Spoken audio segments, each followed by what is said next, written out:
اللہ اللہ اللہ اللہ اللہ اللہ اللہ اللہ۔ الحمدللہ رب العالمین، والصلاة والسلام علی حبیبہ محمد وآلہ وصحبہ اجمعین۔ اعوذ باللہ من الشیطان الرجیم، بسم اللہ الرحمن الرحیم۔ وَيَوْمَ تَشَقَّقُ السَّمَاءُ بِالْغَمَامِ وَنَزَّلَ الْمَلَائِكَةُ تَنزِيلًا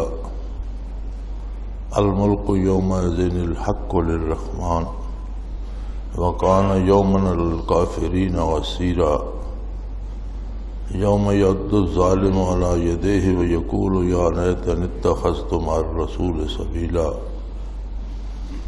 يا ويلتى ليتني لم اتخذ فلانا خليلا لقد أضلني عن الذكر بعد إذ جاءني وكان الشيطان للإنسان خذولا وقال الرسول یا رب ان قوم اتخذوا هذا القرآن مہجورا۔ اللہم سبحانک لا علم لنا الا ما علمتنا انک انت العلیم الحکیم۔ مولا یا صلی وسلم دائما ابدا علی حبیبک خیر الخلق کلہم۔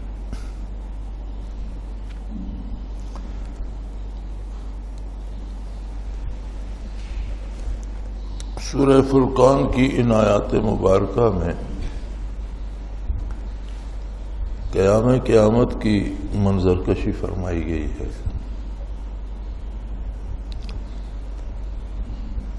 کہ آسمان پھٹ جائے گا اور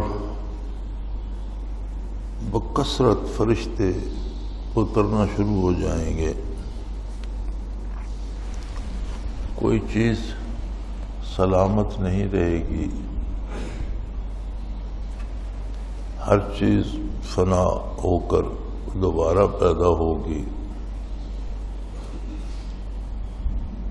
اور الملک یومئذ الحق للرحمن، اس دن حکومت صرف اللہ کی ہوگی جو بہت بڑا مہربان ہے۔ یعنی اس دن میں بھی فرمایا کہ اللہ کریم کی رحمت میں کوئی کمی نہیں ہوگی، وہ بہت بڑا رحمان ہے، بہت زیادہ رحم کرنے والا ہے۔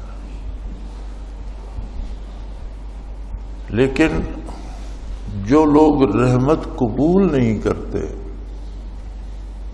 خود غضب الہی کو دعوت دیتے ہیں، تو وہ اپنے کیے کی سزا بھگتیں گے۔ اس لیے نہیں کہ اللہ کریم ان سے کوئی زیادتی فرما رہے ہیں، اللہ تو رحمان ہے، یعنی اتنا بڑا رحم کرنے والا ہے کہ کوئی اس کا ثانی نہیں۔ وَكَانَ يَوْمًا لِلْكَافِرِينَ عَسِيرًا، انکار کرنے والوں کے لیے، کفر کرنے والوں کے لیے بہت مشکل دن ہوگا، بہت ہی مشکل۔ وَيَوْمَ يَعُضُّ الظَّالِمُ عَلَى يَدَيْهِ، زیادتی کرنے والے لوگ، ناروا کام کرنے والے لوگ، ظلم کرنے والے لوگ۔ ظلم کیا ہوتا ہے؟ کسی بھی کام کو اس کے صحیح طریقے سے نہ کرنا ظلم ہوتا ہے۔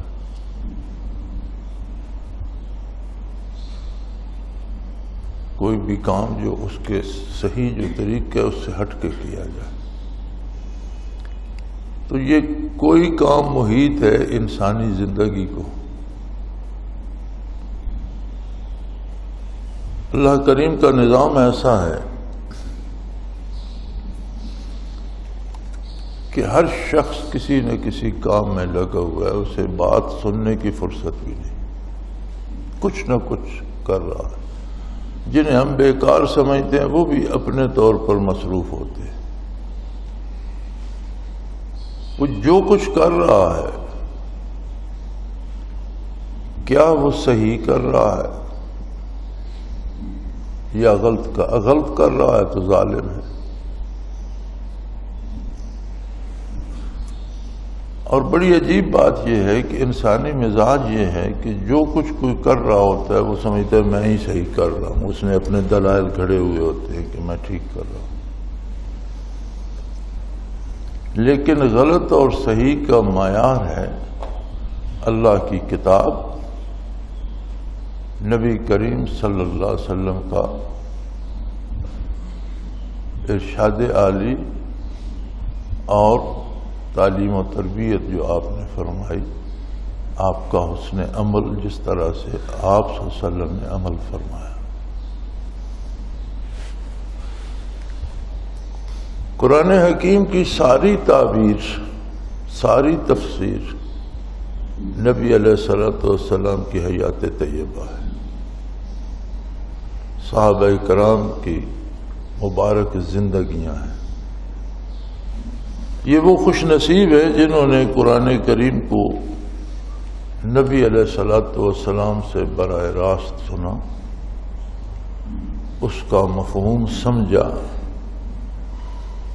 اور حضور صلی اللہ علیہ وسلم کے سامنے اس پر عمل کیا اور آپ صلی اللہ علیہ وسلم نے تصدیق فرمائی. چنانچہ قرآن کریم کی ہر وہ تفسیر معتبر ہوگی جو صحابہ کے عمل کے مطابق ہوگی. اس سے ہٹ کر کوئی گرامر اور صرف و نحو کے زور سے مختلف معنی نکالتا ہے تو وہ قابل قبول نہیں ہوگی.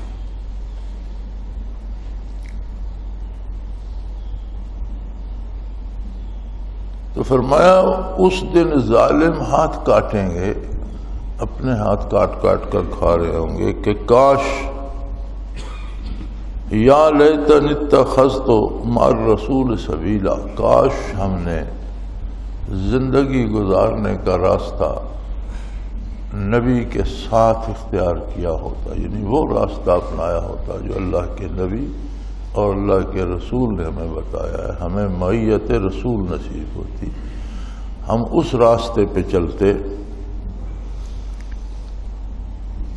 یا ویلتا لیتنی لم اتخذ فلانا خلیلا، اور دنیا کی طرف کھینچنے والے دوست اور دنیا داری میں اور اللہ کی نافرمانی میں ملوث کرنے والوں دوستوں سے کاش ہم نے دوستی نہ کی ہوتی.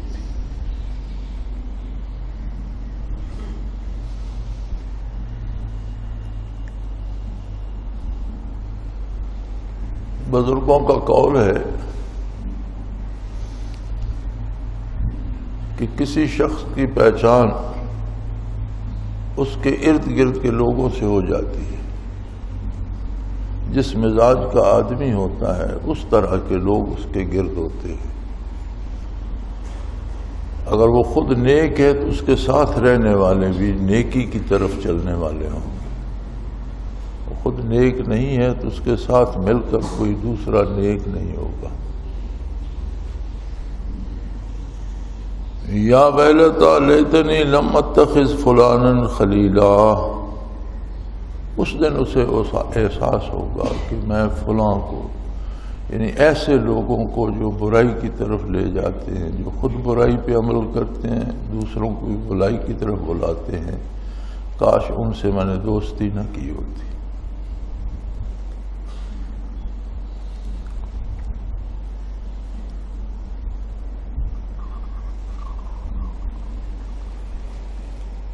ہم بڑی ایک عجیب بات ہوتی ہے اور ان دنوں کثرت سے وہ سننے میں، اخباروں میں بھی، ٹیلی ویژن میں بھی آ رہی ہے کہ جی حکمرانوں کے مشیر جو ہیں وہ غلط لوگ ہیں.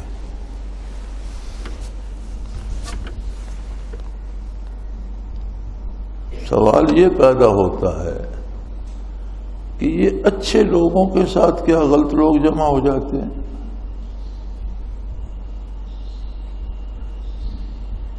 ایسا نہیں ہوتا. ہوتا یہ ہے کہ جو بندہ خود بنیادی طور پہ غلط ہوتا ہے اس کے ساتھ ملنے والے بھی غلط لوگ ہوتے ہیں.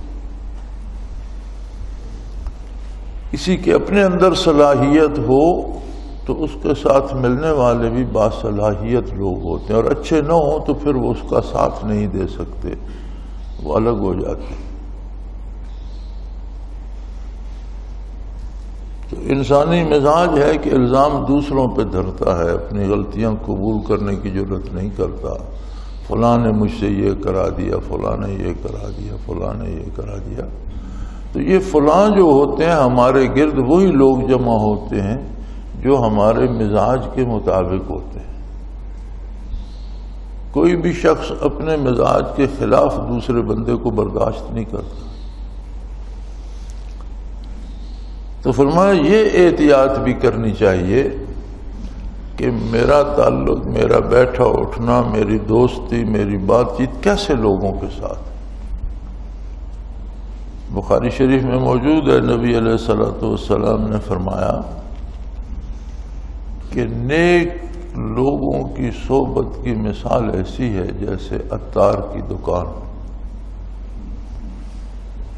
کہ دکان پہ بیٹھنا شروع کریں گے آپ تو ہو سکتا ہے کوئی اچھی قسم کا عطر آپ خرید لیں، نہ خریدیں تو ہو سکتا ہے وہ کسی روئی پہ لگا کے تھوڑا سا آپ کو تحفتاً دے دے کہ یہ پاس رکھو۔ اگر یہ بھی نہ ہوگا تو جتنی دیر آپ بیٹھے رہیں گے تو ایک معطر فضا میں، ایک خوشبودار ماحول میں، ایک اچھے ماحول میں اس خوشبو سے استفادہ تو کرتے رہیں۔ اور فرمایا برے لوگوں کی مجلس لوہار کی دکان ہے جہاں لوہا گرم کر کے کوٹا ڈھالا جاتا ہے، ہو سکتا ہے کوئی ٹکڑا اڑ کر پڑے اور آپ کو جلا دے، زخمی کر دے۔ ایسا بھی نہ ہو تو جتنی دیر بیٹھے رہیں گے آگ کی تپش اور دھواں اس بھٹی کا وہ تو آپ کو آتا ہی رہے گا۔ اسی کا مفہوم کسی نے فارسی میں شعر میں ڈھالا کہ صحبت سالے ترا سالے کنت، صحبت سالے ترا سالے کنت، اچھے لوگوں کی مجلس تمہارے اندر بھی اچھائی پیدا کر دیتی، وہ صحبت تالے ترا تالے کنت، اور بدکاروں کی صحبت میں آدمی بدکار ہو جاتا ہے۔ کم از کم جتنی دیر بیٹھا رہے اتنی دیر تو خرافات سنتا رہتا۔ اس وقت احساس ہوگا کہ میں نے کیسے لوگوں کا ساتھ دیا، کن لوگوں سے دوستی کی، اور جس نے اللہ کے نافرمانوں کے ساتھ دوستی کی دنیا میں اور پھر اسی دنیا میں گم ہو گیا، فرمایا اس دن اپنے ہاتھ کاٹ کاٹ کر کھا رہے ہوں گے، کاش ایسے لوگوں کو میں نے دوست نہ بنایا ہوتا۔ لَقَدْ أَضَلَّنِي عَنِ الذِّكْرِ بَعْدَ إِذْ جَاءَنِي، اللہ کی طرف سے نصیحت آئی، اللہ کا کلام آیا، اللہ کے نبی نے اس کی تفسیر و تعبیر فرمائی، تو یہ ایسا آدمی تھا، یہ ایسے لوگ تھے میرے دوست کہ انہوں نے مجھے اس سے الگ کر دیا۔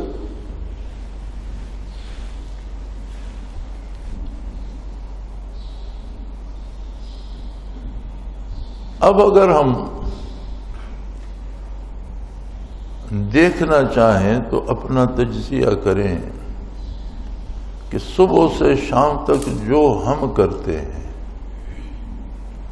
ہمارا ایک مسئلہ یہ بھی ہے کہ ہم دوسروں کو ہمیشہ جانچتے اور تولتے رہتے ہیں، اپنا پتہ نہیں کرتے، حالانکہ ہم نے دوسروں کا جواب نہیں دینا، ہم نے جواب اپنا دینا۔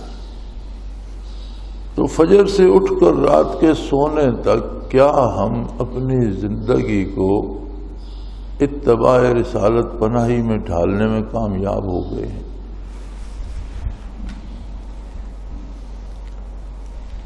تمام عبادات، تلاوت، اذکار، تسبیحات، ذکر قلبی، مراقبات، سب کا حاصل یہ ہے کہ ہمارے اندر ایک ایسی قوت پیدا ہو جائے کہ عملی زندگی حضور صلی اللہ علیہ وسلم کے احکام کے مطابق اور آپ کے ارشادات کے تابع ہو جائے۔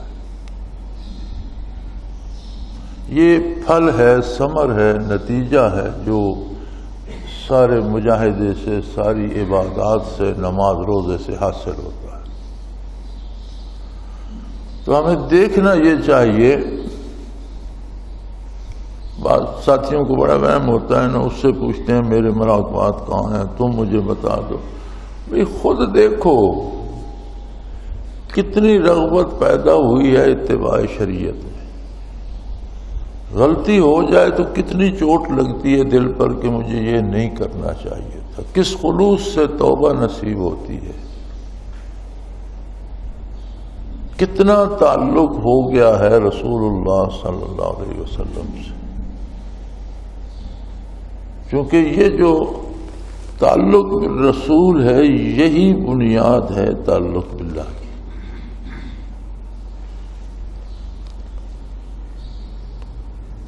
آگے ارشاد ہوتے ہیں وَكَانَ الشَّيْطَانُ لِلْإِنسَانِ خَذُولًا، یعنی برا ساتھ، برے لوگوں کی دوستی، بدکاروں کی دوستی شیطان کی دوستی ہوتی ہے۔ جو لوگ اللہ کے رسول صلی اللہ علیہ وسلم کے اتباع سے محروم ہوتے ہیں وہ شیطان کا اتباع کر رہے ہوتے ہیں۔ دو میں سے ایک طرف ہر بندہ ہوتا ہے، تیسرا تو کوئی راستہ نہیں۔ تو یہاں بات تو چل رہی تھی آیہ کریمہ میں، وہ اپنے دوستوں کو کوس رہا تھا میدان حشر میں کھڑا ہو کر کہ جو کچھ یہ کرواتے وہ تو سب کچھ الٹ نکلا۔ تو اب تو کوئی جائے پناہ بھی نہیں ہے، نہ یہاں رشوت دی جا سکتی ہے، نہ کوئی سفارش ہے، نہ طاقت سے کوئی چھڑا سکتا ہے۔ سارے اختیارات اللہ رب العزت کے ہیں، حکومت ملک اس کا ہے۔ ایک ہی راستہ ہے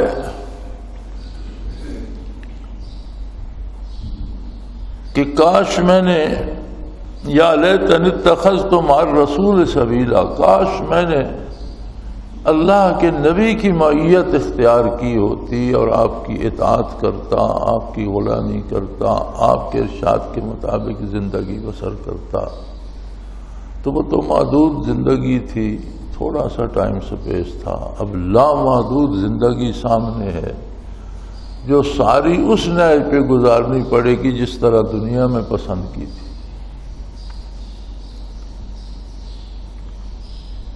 پھر اپنے ان دوستوں کو کوسے گا جو اسے برائی کی طرف لے کر جاتے تھے، اور کہے گا کیسی عجیب بات ہے کہ انہوں نے مجھ سے اللہ کا کلام اور اللہ کے نبی کے ارشادات چھڑا دیے اور مجھے دوسرے راستے پہ لگا دیا۔ تو ارشاد ہوتا ہے کہ آپ کیوں گھبراتے ہو؟ کان الشیطان للانسان خذولا، کہ شیطان تو انسان کو رسوا کرنے ہی کی کوشش کرتا ہے، اس کی حمایت نہیں کرتا، موقع پر جواب دے دیتا ہے کہ میں تمہارے کام نہیں آ سکتا۔ یعنی یہ جو بدکاروں کی دوستی ہوتی ہے یہ ایسے ہی ہے جیسے شیطان کے ساتھ دوستی، کیونکہ یہ شیطان کے نمائندے بن جاتے ہیں۔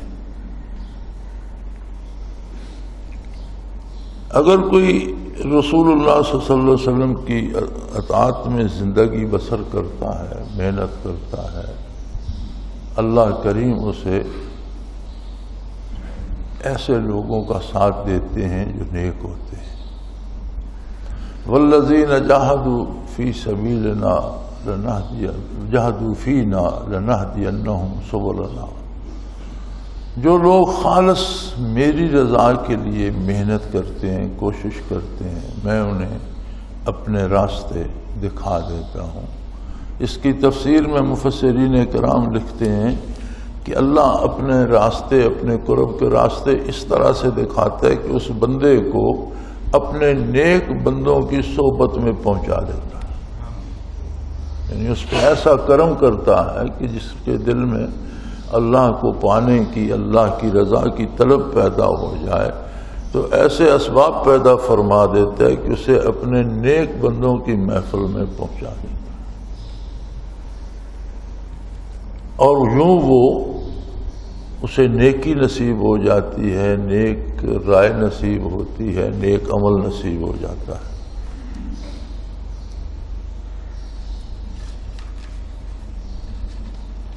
تو رہے بدکار اور برے لوگ جنہوں نے اتباع رسالت چھوڑ دیا ہوا ہے، فرمایا یہ شیطان کے نمائندے ہیں۔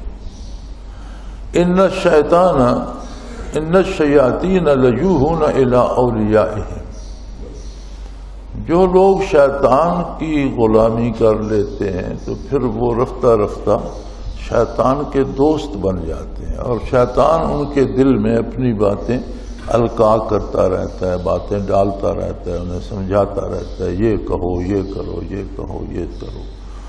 تو یوں ان کے طفیل بندہ شیطان کی بات ماننے والا بن جاتا ہے۔ تو بہت سے لوگ ہوں گے جو دعوے اسلام تو رکھتے ہوں گے، مر گئے، جنازہ پڑا گیا، مسلمانوں کے قبرستان میں دفن ہو گئے، قبروں پر کسی نے کسی کی مقبرہ بن گیا، کسی پر چونا لگا دیا، کسی پر جھنڈے گاڑ دیے۔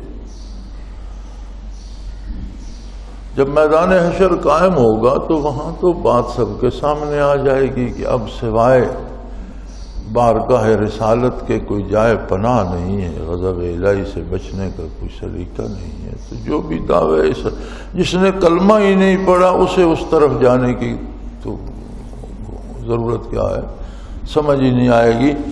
جن کا دعوی اسلام ہوگا وہ جب اٹھیں گے تو ہر کوئی دوڑے گا لوائے حمد کی طرف۔ نبی کریم صلی اللہ علیہ وسلم کا لوائے حمد جھنڈا گڑا ہوا ہوگا، اس پر عرش عظیم کا سایہ ہوگا، اور لوگ رحمت الہی کی پناہ میں ہوں گے، تو ہر کوئی اسی طرف دوڑے گا۔ وقال الرسول، رسول اللہ صلی اللہ علیہ وآلہ وسلم اس دن فرمائیں گے، کچھ لوگوں کے بارے ارشاد ہوگا کہ یہ جماعتیں، یہ وہ اس طرح کے لوگ جو ہیں انہیں یہاں آنے نہ دیا جائے، انہیں روک دیا جائے، انہیں اس طرف پھیر دیا جائے جن کے ساتھ انہوں نے زندگی بسر کی تھی۔ پھر وجہ فرمایا قال الرسول، رسول اللہ صلی اللہ علیہ وسلم فرمائیں گے یا رب ان قوم اتخذوا هذا القرآن مہجورا، یہ وہ لوگ ہیں، یہ وہ قوم ہے، یہ وہ گروہ ہیں جنہوں نے اپنی زندگی سے قرآن کو خارج کر دیا تھا، لہذا انہیں میری جماعت میں شامل ہونے کی اجازت نہ دی جائے، ان کی زندگیوں میں قرآن نظر نہیں آتا۔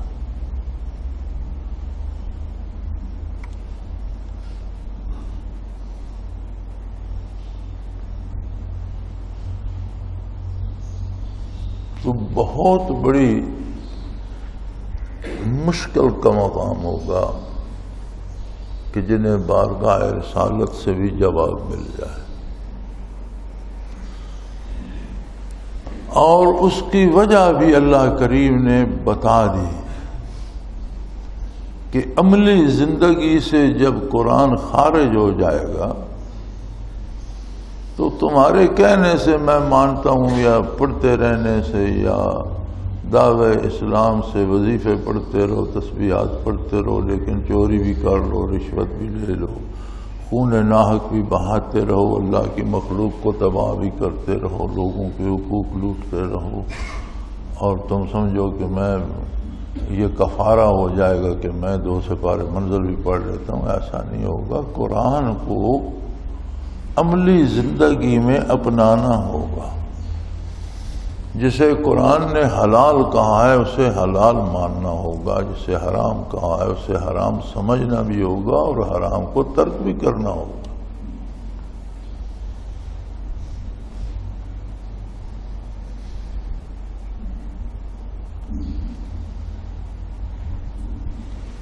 وَكَذَلِكَ جَعَلْنَا لِكُلِّ نَبِيٍّ عَدُوًّا مِّنَ الْمُجْرِمِينَ وَكَفَىٰ بِرَبِّكَ هَادِيًا وَنَصِيرًا۔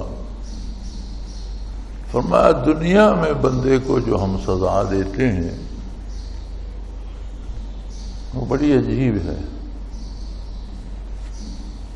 بنیادی سزا جو اللہ کی طرف سے نافرمانی کی ہوتی ہے وہ ہوتی ہے کہ اسے ہم نبی کے مخالف کر دیتے ہیں۔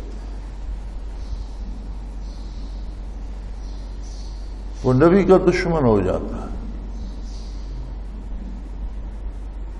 تو آپ دیکھیں، اب آپ کو اکثریت جو ملے گی، بظاہر بڑے پڑھے لکھے، بڑے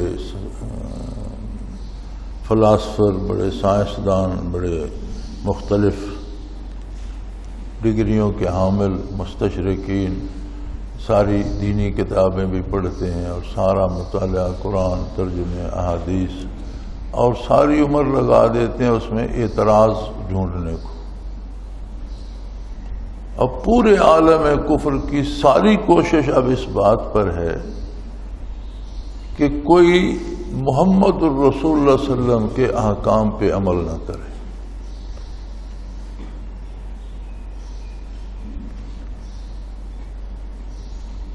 اب یہ کہا گیا کہ جی سوات میں نظام عدل لاگو کیا جائے جو شریعت کے مطابق ہو۔ چھوٹا سا ٹکڑا ہے پاکستان کا، ایک چھوٹا سا حصہ ہے، ایک چھوٹی سی ریاست ہے، تو اس میں وہ لگائیں نہ لگائیں، بھلا یورپ، امریکہ، ان ممالک کو کیا؟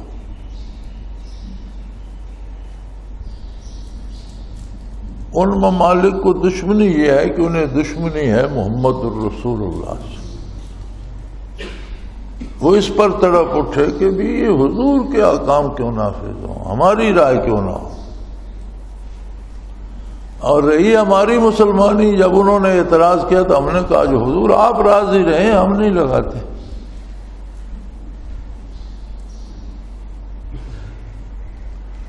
چنانچہ ملک پر جنگ مسلط کر لی گئی، آپس میں اپنی پبلک اور اپنی فوج کی لڑائی منظور کر لی گئی، لیکن قرآن کے احکام چونکہ مغرب ناراض ہوتا ہے۔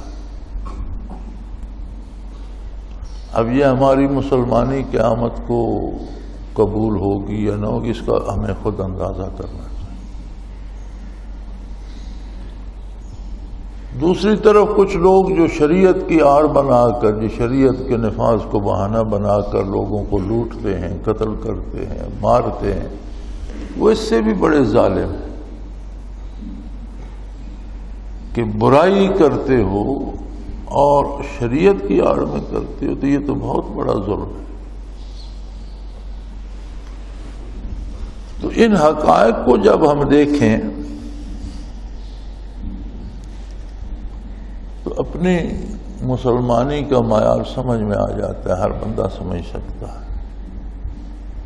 دوسروں پہ تنقید آسان ہوتی ہے، حکمرانوں پہ بھی، دوسروں پہ بھی، لیکن جب اپنی ذات سامنے آئے اور پتہ چلے نا کہ میں کیا کر رہا ہوں، میرا کردار کتنا شریعت کے مطابق ہے، تو پھر سمجھ آتی ہے۔ اس سب کے باوجود فرمایا وَقَفَى بِرَبِّكَ هَادِيًا وَنَصِيرًا، کسی برائی میں کہیں کوئی غرق ہو جائے، اس کے باوجود جب تک سانس میں سانس ہے، اللہ کی بارگاہ کا دروازہ کھلا ہے، وہ راہ دکھانے والا بھی ہے، ہادی بھی ہے، نصیحت مدد کرنے والا بھی ہے۔ کہیں پہنچ کر بھی احساس ہو جائے کہ میں غلط ہوں، توبہ کرے تو وہ قبول کرنے کو تیار ہے۔ یعنی اس سب جتنا یہ قصہ بتایا اور اس کے قیامت کے اثرات ارشاد فرمائے، اس دلدل میں بھی پھنس جائے تو کہیں اسے احساس ہو جائے کہ میں غلط کر رہا ہوں، تو وہاں اللہ کو پکارے، وہ اسے واپس قبول کرنے کو تیار ہے، اس کی مدد کرتا ہے، اسے اس برائی سے نکال کر پھر نیکی کی طرف لے آتا ہے۔ اب اتنے کرم کے بعد بھی اگر کسی نے برائی ہی کرنی ہے تو پھر وہ زبردستی اور طاقت کے زور پہ کر رہا ہے، کوئی اس سے کرا نہیں رہا، وہ اپنی پسند سے اس طرف جا رہا ہے۔ اللہ کریم سمجھ اور شعور بھی دیں اور توفیق عمل بھی دیں، ہمارے گناہوں سے درگزر فرمائیں اور ہمارے حال پر رحم فرمائیں۔ وآخر دعوانا الحمدللہ رب العالمین، الحمدللہ رب العالمین، والصلاة والسلام علی حبیبہ محمد۔ اللہم ربنا لا تقتلنا بغضبک ولا تہلکنا بعذابک واعف عنا قبل ذلک۔ اللهم ربنا لا تسلط علينا من لا يرحمنا أنت ولينا في سفرنا وغرنا في مالنا وأهلنا أنت ولينا في الدنيا والآخرة توفنا مسلمين وألحقنا بالصالحين اللهم انصر الإسلام والمسلمين اللهم أيد الإسلام والمسلمين اللهم أعز الإسلام والمسلمين إنك على كل شيء قدير اللهم ربنا سهل لنا أمورنا كلها في ديننا ودنيانا رب يسر ولا تؤثر وتمم بالخير ربنا آتنا في الدنيا حسنة وفي الآخرة حسنة وقنا عذاب النار وصلى الله تعالى على حبيبه محمد وعلى سيدنا برحمتك يا الله الله الله الله الله الله الله الله حضرت امیر محمد اکرم آوان مد ذلہ العالی دارالعرفان منارہ ضلع چکوال میں سالہ سال سے قرآن و حدیث کے اوپر خطابات کر رہے ہیں اور سلسلہ نقشبندیہ اویسیہ کے مطابق لوگوں کو ذکر الہی کی تربیت دے رہے ہیں۔ وہ قرآن پاک کی تفسیر ترتیب وار بیان کر رہے ہیں۔ تفسیر قرآن کو وہ موجودہ ملکی اور بین الاقوامی حالات کے مطابق بیان کرتے ہیں۔